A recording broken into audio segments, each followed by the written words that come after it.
Anong yun nga po ang gusto ho ninyong mangyari. Pero no bang Friday, as in, wala po kayong copy na receive man lamang po nino man doon sa Section's office? Wala, Ted eh. Kasi nung nangyari nun, in fact may video kami nung kompleto, sabi pa nga ng OIC, pwede ba wag tayo mag-video? Eh ayaw pumayok ng mga abogadong kasama namin. Kinausap ko siya eh. Sabi ko, pwede bang pa-receive lang kahit sino dyan sa inyo? Ayaw nila at hindi daw pwede. So nung nangyari yon, sabi ko, kahit mag-iwan, wag tayong mag-iwan kasi babasura lang eh. Walang visa yung ginawa na, walang visa yung gagawin namin na pag-iwan. So wala. Walang receive, walang iniwan, and walang reaksyon o pagtanggap ang ginawa ang Secretary General. Okay. Sige, doon po sa pahayag ng isang yung isang miyembro ng Kongreso na no endorser, no complaint. Kayo ho naman, meron kayo endorser, di ba? Sa inyong complaint? Meron, Kong Ted. In fact, ang nangyari pa nga noon, yes. In fact, Manong Ted, ang nangyari noon, nasa opisina nga kami nung isang kinatawan eh. At nandun kami naghintay, hinintay namin matapos ang Makabayan Block at bumaba kami. Meron pa kaming isang kasama. Eh, ang nangyari kasi ngayon, tinatawagan nila ang bawat isa at pinipressure, kinakausap. So, ang sabi ko doon sa isang kongresista pa, huwag ka munang bumaba dahil kung hindi naman tatanggapin, walang point na magkaroon ka ng pagpirma ng resolution of endorsement. So, nandun naman siya the whole time. Tapos, yun nga, nung hindi tinanggap, nakita lang kami after at nag-usap na lang na gano'n ang nangyari. Pinaliwanag ko yung naging proseso. Opo. Tama ho ba? Para nakita ko po doon sa visuals ninyo, kasama nyo si Congressman Marcoleta. Oo. Tama ho ba? Nakita ko siya eh. Siya ho ba ang endorser nyo? Katulad ng binanggit ko, Kung Ted, ayaw pa namin sana sabihin eh. Pero tama ka, hindi ko naman na i-deny na kasama namin siya the whole time. And in fact, maging sa pagbaba, sinamahan naman niya kami. Pero nung pumasok na kami sa Secretary General's office, kami-kami na lang yun ng mga complainants. Okay. Opo. Kasi nga, kumbaga, kung in case lang ho matuloy ang inyong grupo, kahit na hindi ka sumipot doon, Kong Mike, sigurado meron kayong endorser. Kasi nga, yun ang requirement po eh. Kapag ho mga pribadong mamamayan, dapat po duly endorsed by a member of Congress. Yes, in fact, Manong Ted, yung aming resolution of endorsement, nakaprepared din to dahil nga di ba meron tayong sinasabi, yung binanggit mo nga kanina, form and substance. So hindi lang basta-basta may mag-endorse, talagang dapat nasa tamang forma yung aming ipapasok na impeachment complaint sa Secretary General's office. Opo, sige. So, kasi po din, ang isa po sa mga interesting doon sa mga naging panayam sa inyo na binabalak nyo na maging testigo ninyo kung sakasakali nga po na ito'y hahantong dyan sa paunang, kumbaga, preliminary investigation po ng Justice Committee, si dating Congressman Saldico. May contact ba kayo sa kanya, Kong Mike? Merong intermediary, Manong Ted, na nakausap ako at nakausap ko siya ng personal. At kung nare-recall ninyo, even sa Blue Ribbon Committee naman, sabi nga niya, willing siya mag-testify kung ano yung mga binanggit niya. So sinabi ko sa kanya, sa pagkakataong ito, masasabi mo at kung papayagan ng Blue Ribbon Committee, mag-witness ka dahil parte ng aming ifinal na kaso, yung graft and corruption, yung pag-deliver niya ng 25 billion pesos, yung sinasabi niyang 2 billion, buwan-buwan na require sa kanya. Yung sinasabi ngayon na sa Tamarind, na nag-deliver siya ng 1 billion, isang 800 million and 200 million. So hindi lang si Saldico, papatawag din namin na witness dyan, siguro hostile witness ito, sila Yusek Jojo Cadiz, sila Secretary Pangandaman, si Yusek Traigib Olaybar, E.S. Bersamin, dahil ito yung mga parte nung binanggit niya sa video. Wala akong hinihingi sa kanyang sabihin na labas doon sa binanggit na niya kung hindi magkaroon lang na opisyal na pagtatanong at paglilitis kung ano yung mga nabanggit niya na pagdideliver ng pera kay Pangulong Bongbong Marcos. Ang sinasabi nyo ngayon, ang nakausap nyo ng personal, yung kumbaga intermediary, hindi mismo si ex-Congressman Saldico. Tama? Kung Ted, si Saldico mismo ang nakausap ko. Ha? Pero yung teleponong ginamit is through an intermediary. Pwede ba namin malaman ang kaunti lang ho para sa, kumbaga, testing your credibility on this issue? Mawalang gana ng Kong Mike. Mga more or less, kailan ito at nasa saan ka nung kausap mo siya at nasa saan siya? Kung nasaan siya, Kong Ted, hindi ko alam. In fact, ayoko rin siya tanungin. Baka mamaya kung ano man yung mangyari sa kanya, madamay pa ako. Pero ako, nasa bahay ng mga panahong yun, and yun, nakapag-usap kami, and yung ang binanggit niya, kasi ang unang discussion noon was, etong tamarind na binabanggit doon sa Blue Ribbon Committee nung last hearing, na sabi niya, dyan din yung binanggit ko na nag-deliver ako ng 800 billion, 200 billion. At binanggit ko sa kanya, mag-file kami ng impeachment case at ilalagay namin siyang witness doon sa kaso. At sinabi naman niya, wala naman siyang problema doon, pag-aaralan lang niya kung paano. Sabi ko, well, hindi naman ikaw yan eh. Let the Committee on Justice decide if they will allow you, kasi that will be under suspended rules. Manong Ted, di ba, dahil wala siya dito. So, yun naman. Tapos sinabi ko, wala naman kaming ibang hihingin sa iyo, kundi yung testimony rin nung nagsalita ka sa mga video na pinost mo sa iyong social media account. Kailan po ito ang nangyari na inyo pong pagkikipag-usap po sa kanya? Kung nag-file kami nung Thursday, Tuesday ito. 2 araw bago mag-file. Okay. And then, nung siya kinausap, mga anong oras yun? Kung sakasakali po, para lang sa kwentada natin, kung siya nandoon sa Europa o nasa Portugal, kung mga anong oras yun? Nung mag-usap kami, kung di ako nagkakamali, siguro mga 10 to 11 p.m. Ako, Philippine time. Okay. Ano ba yan? Cellphone, Viber, Messenger, Facebook? Ano bang paraan nito? O walkie-talkie? O ano? Hindi ko sigurado. Kung Ted, hindi ko sigurado kung anong ginamit nilang platform. Kasi ang pagkakaalam ko, batay na rin dun sa kanya mga statement, parang ingat na ingat sila eh. At medyo takot siya. So hindi ko alam, may mga platform ata silang ginagamit na bago kasi hindi ko naman telepono yung nagamit nung mag-usap kami. So yung bang intermediary, as in kasama mo siya in person, yung telepono o gadget ng intermediary ang ipinahiram sa iyo, o hindi po ito harapan yung intermediary po? Kasi ngayon may pwedeng ganun, conference call, parang ganun. Hindi ba? May mga ganun kaparaanan. Ano po ang mode dito? Yes. Magkasama kayo ng intermediary? Hindi. Well, nung mag-usap kami, nung una kaming mag-usap, magkasama kami ng intermediary. Yun ay mabilis na naging usapan lang. So, yun nga, umingi ulit ako ng pag-uusap dahil nga doon sa filing. And doon sa pangalawang pag-uusap naman,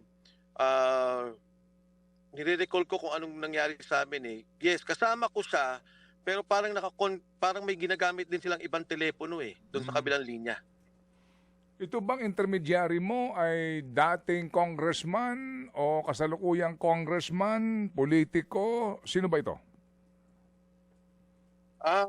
Ted, ayoko nang banggitin. Baka lalo magkaipit-ipit yung kasama natin. Pero hindi ako worried kay Saldi ko I mean, siya naman nasa ibang bansa. Pero itong kausap niya hindi ko alam kung ano yung relasyon nila. Pero mukhang kilala mo na rin siguro kung sino itong mga malalapit sa kanya. Kay Saldi ko? Opo. Yes. Opo. Sir, ito hong, nung nakausap mo siya, nagtanong ka ba sa kanya na, hinahanap ka dito, sabi mo, babalik ka daw, sabi ni Secretary Remulla. Meron ng mga pare na intermediaries din, susuko ka daw o makikipagdialogo ka daw. Makikipagdialogo ka daw. Hindi ka ba sa kanya, nakipagbalitaan, Kong? Actually, Manong Ted, talagang gusto kong itanong sa kanya yan. Pero ang iniisip ko naman, parang baka, baka hindi naman siya umamin sa akin. Pangalawa, baka may ginagawa nga siyang paglinya.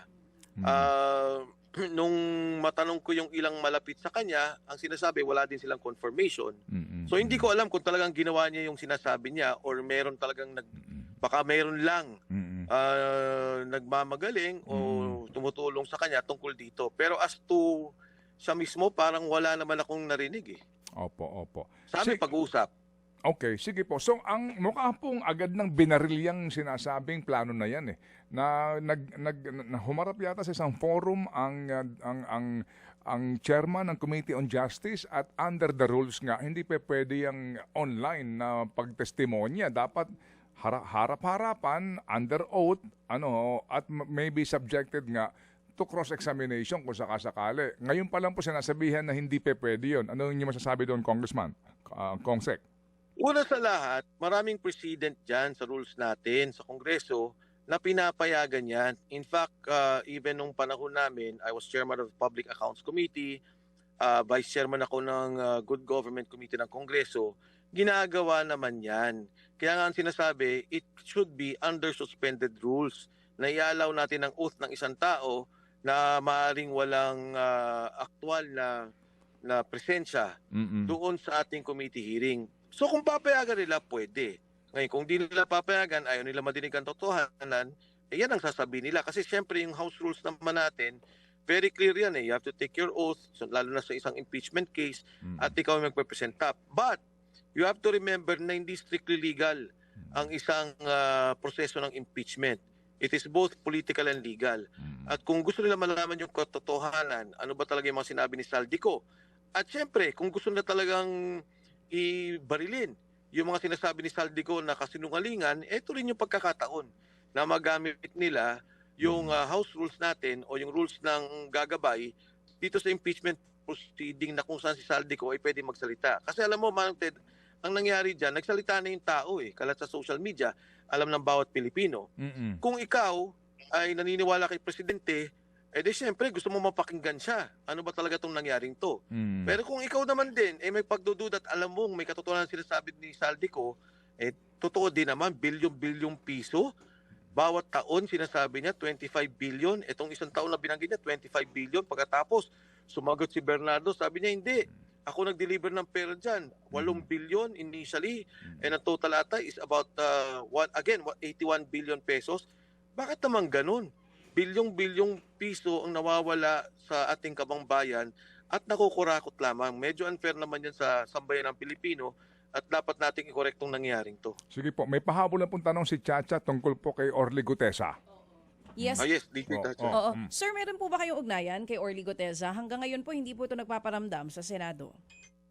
Ang huling narinig ko, DJ Chacha, recently lang, about 2-3 days ago, mukhang maayos naman, wala naman problema sa ngayon. Ang katunayan, wala naman akong direkta sa kanyang kaugnayan. Ang nangyari, nire-relay lang sa akin. Kung hindi ko alam paano, may kasama rin siyang retired na nakakapag-relay. So as of now, okay naman daw. Wala naman problema. At yun naman din ang gusto lang naman natin Doon naman sa kanyang testimony, hindi ko alam kung anong gagamitin nila. Kasi may mga nagsasabi, gagamitin daw nila yon. Yung iba naman, sabi, hindi na daw nila gagamitin. So sa akin, again, alam mo, inuulit ko, ito lang naman yung taong hindi nakinabang sa lahat ng pinag-uusapan. May contractor, may congressman, may DPWH. Ito nag-deliver ng pera, bakit hindi nila gamitin yung testimonya? At tanungin nila kung ano talaga yung nangyari at anong ginawa. Oo. So, right now, safe po itong si Orly Gutesa. At doon po sa kung sino man na nakakausap ninyo, kung may intermediary din kayo dito kay Gutesa, may plano pa po ba siya na umaten sa mga susunod na Blue Ribbon Committee hearing? Kasi kung daw sakali siya, man po. meron man po show cause order na. Yes po, sir. Yes, napakagandang show cause order At least yung Sergeant at Arms, makakagalaw tungkol dito. Sa nahuling pagkakalam ko kasi, so supposedly daw, di ba, nabanggit ko na to, nasa Philippine Marine, sabi nila wala daw doon. Sabi ko nasa MC2, yung kalang intelligence group, sabi wala na rin daw doon. So tingnan natin. Ang importante kasi, alam naman ng tao, kung gugustuhin, madaling makita ng gobyerno, and of course, yung Sergeant at Arms, may kakayahan naman niya makuha si Sergeant Gutesa.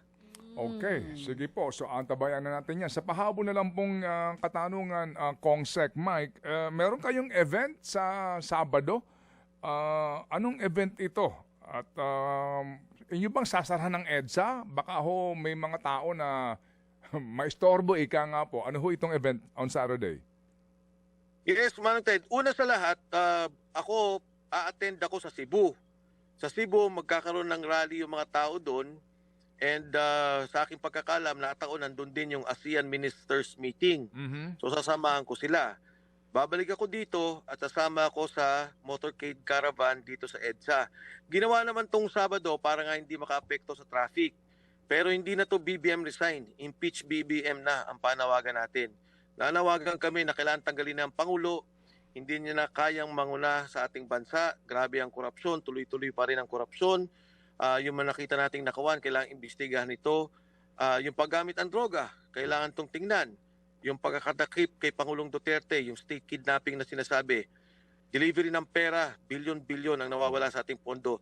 Hindi na ako naniniwala na merong pagkakayahan ng Pangulo na pangunahan pa ang ating bansa at talagang magiging malaki ang epekto nito sa ating ekonomiya at kinabukasan ng ating mga kabataan. Ako naniniwala na, Manong Ted, na impeach na talaga ang ating presidente dapat. Opo. Wala kayong pangamba dito na kayo po'y masama sa kakasuhan ng sedition o inciting to sedition, Kong-Sec. Alam mo, Manong Ted, ang sabi ko nga parati, ito na lang ang impeachment na paraan namin na para kumilos ang bayan. Wala na, di ba? Hindi natin siya pwedeng filean sa ombudsman. Hindi mo naman siya pwedeng filean sa korte. Ang tanging proseso mo lamang ay ang impeachment process, hinaharangan pa nila. Kaya kung may takot, hindi. Dahil katulad mo, narinig ko kayo ni DJ Chacha, totoo naman lahat ng sinasabi ninyo eh.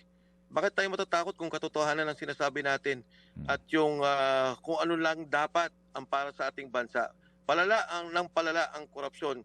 Dapat nating ihinto ito at yung puno o yung ulo ng korupsyon ay dapat tanggalin. Salamat po na marami sa inyo, Kong-Sec, at kami po'y aantabay sa development today at sa inyo pong binabanggit nga na malawakang protesta kung sakasakali man. Salamat po, Kong Mike. Salamat po. Good to see you again.